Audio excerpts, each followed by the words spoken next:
Hello friends, let us know what Jimmy has to say about the book The Guide by R.K. Narayan. The Guide by R.K. Narayan is the most popular novel which was published in 1958.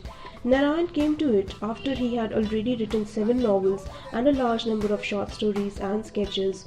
By this time, his powers had fully matured, and the result is that he could produce a work which received immediate acceptance and recognition, and which had continued to enjoy popularity ever since.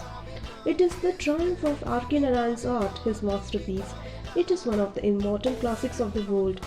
The sex interest in the novel, the husband-wife lover, tickles the average reader, whether Indian or foreign, while the usual properties the Westerner associates with India, be it caves, cobras, dancing girls, swamis, all are present to make a special appeal to a European or to an American. In other words, it is a great work of art, having one thing or the other to please every taste, and so universal in its interest and appeal. The title, The Guide, is quite appropriate and suggestive, for it deals with the life and career of Raju, popularly known as Railway Raju, who is a tourist guide, and the novel shows that the guide is a guide in a number of other ways too. Let us analyze the characters Raju and Rosie. Raju, popularly known as Railway Raju, is the central figure in the novel. He is one of the most complex characters of Narayan.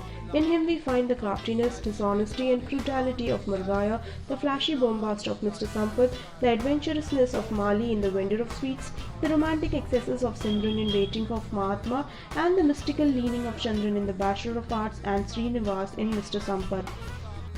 Whereas Rosie, born in a family of dancing girls, she knew who her mother was but not her father.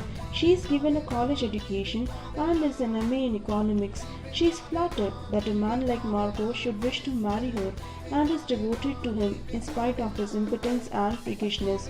But her inherited feeling for the dance cannot be suppressed, and when she gets a chance to perfect the art, she seizes it instantly. Her giving way to Raju is understandable. She might have resisted the physical urge if her husband had been the least kind and considerate, but his inhuman coldness, Raju's evident admiration, and the opportunity to convincingly and conveniently provided by her husband result in what it seems a foregone conclusion. But basically, Rosie is a good girl. She is amazed that her husband does not throttle her for her infidelity and is deeply grateful to him for it. The framework of a Narayan's novel and also of the guide is not mechanical or external. There are no thrills and sensations, no long lost aids, no accidental discoveries.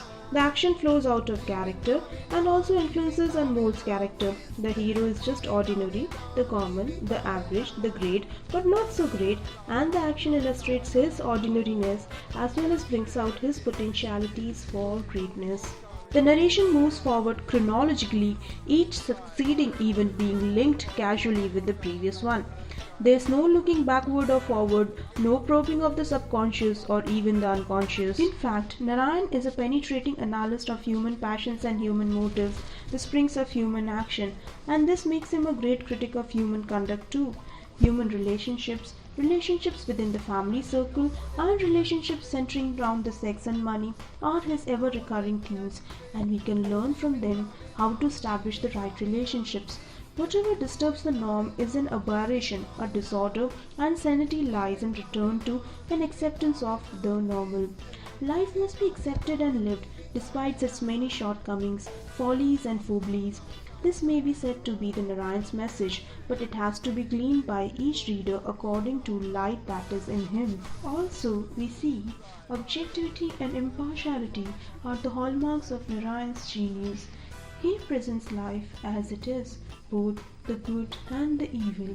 He does not take any sides, and it is difficult to determine where the novelist's own sympathies lie. His writings are free from any ideological pursuits. The novel concludes with the message that there is me, and only me, wanting to convey that gradually the mask we wear ceases to be the mask and becomes one's real face. And this was it guys. If you liked the video, please hit to the like and subscribe icons. Thank you.